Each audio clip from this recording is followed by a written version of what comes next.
What is up, gamers? Staxwell's back at it again today. Holiday market watch. You already know what's going on. We do this once or twice a week. Don't forget to smash that subscribe button. And let's not waste any time today. Let's just jump straight into the market. Sandscour Great Bow got bought out. I think this is purely speculative on the new Outsider set that's releasing in March. Used to be about $95, $90, and it has since been bought out to 150 and has sold at 150. So if you have one of these, congrats. Huge buyout, massive gains on that one.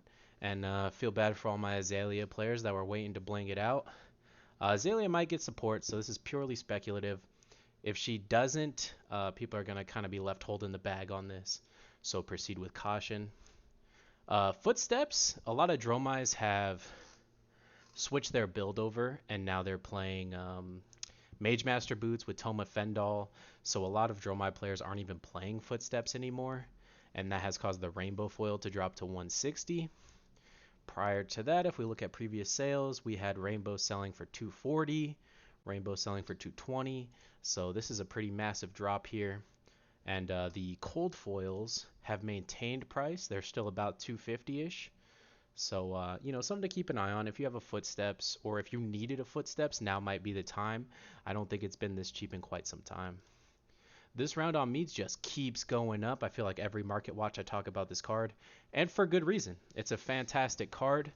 For those of you that don't know, turn 0 if you're going first. FaB wants to go second, so they're going to make you go first anyway.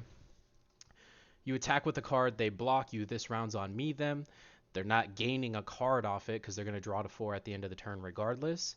And then all of their next turn is so much worse that -1 really hurts those go wide FaB decks or go wide FaB decks. And I think this card, honestly, I think it's going to be a staple. It's generic. It's super good. I think it's only going to keep going up. I wouldn't be surprised if this card hits $20 in the near future. I don't think it's so cheap you should do a buyout on it or anything like that. But if you don't have a play set, I don't think this price point's ridiculous. That all you got is in the exact same lane.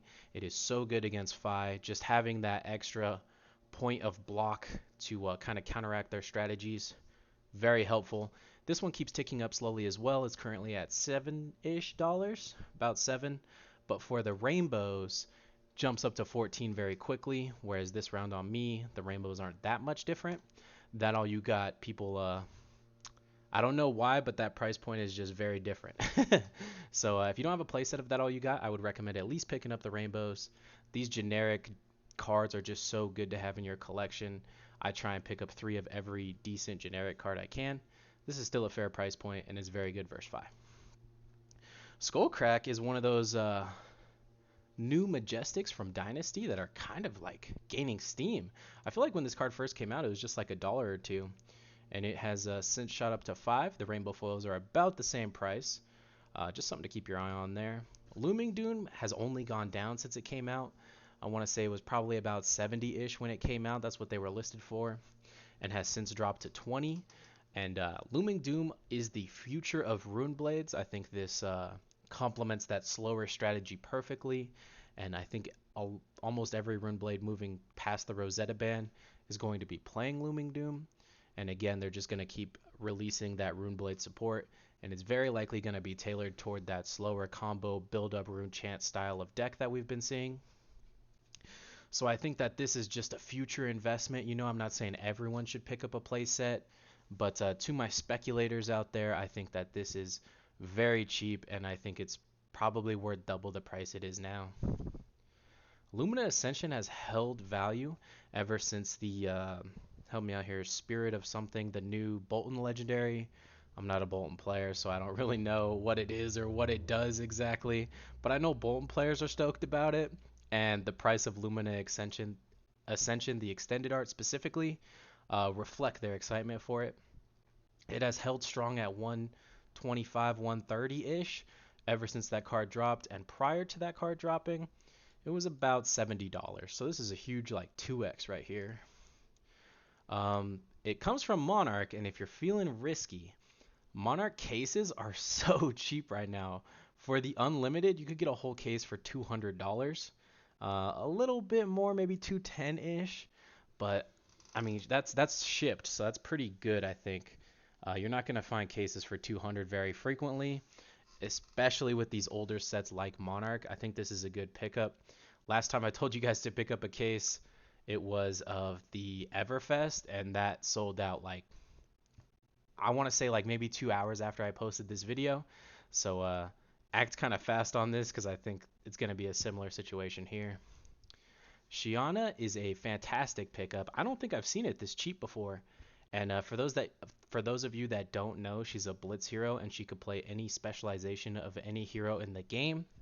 She's pretty trash right now, but obviously the more cards that come out, the more specializations that get printed. This card is actually just gonna be broken one day, and she's probably going to get some kind of this card can't be used in a competitive setting treatment at some point. But there's going to be a format where she just dominates, and you don't want to not have her for that format, you know?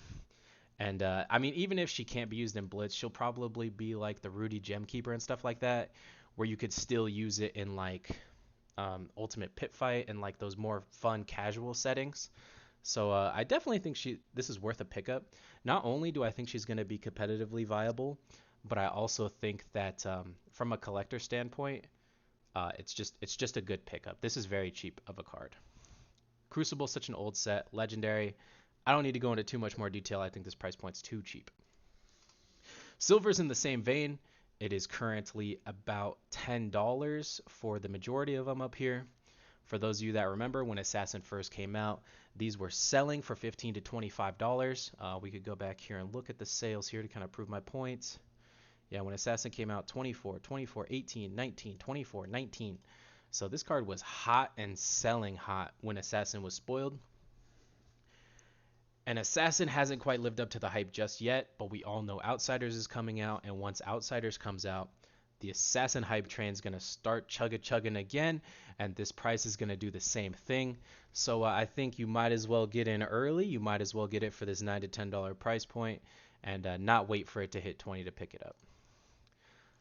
And now that we're in the off season, I guess all the competitive players, or a lot of the competitive players, are kind of taking a break until ProQuest starts back up. So nature is kind of healing with the WTR foils. So for the longest time, we didn't have Toma Fendal on the market for a reasonable price at all. I think they were like 85 cheapest for like a month straight.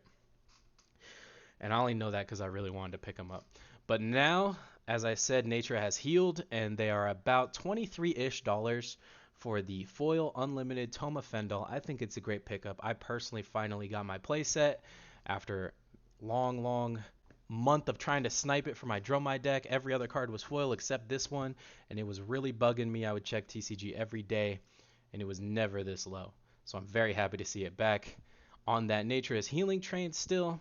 E-Pots, for those of you guys who have been around for a while and have watched my market watches for a while, this card was $25 like 2 months ago. Like there was no cheaper ones than that just 2 months ago, and now we have tons of them listed for $7. This is one of the best generic cards in the game. Almost every single deck is sideboarding it right now, and I think $7 for foil rare E-Pot from WTR, fantastic pickup. I highly recommend everyone have 3 of these. Same thing with Snatch. Snatch is so undervalued. Think of cards like Sink Below Foil is like $15. E-Pot Foil is like $7. So how is Snatch one of the best cards in the game? Arguably the best card in the game. I actually think it's the best card in the game. Is only like $2. It's kind of crazy.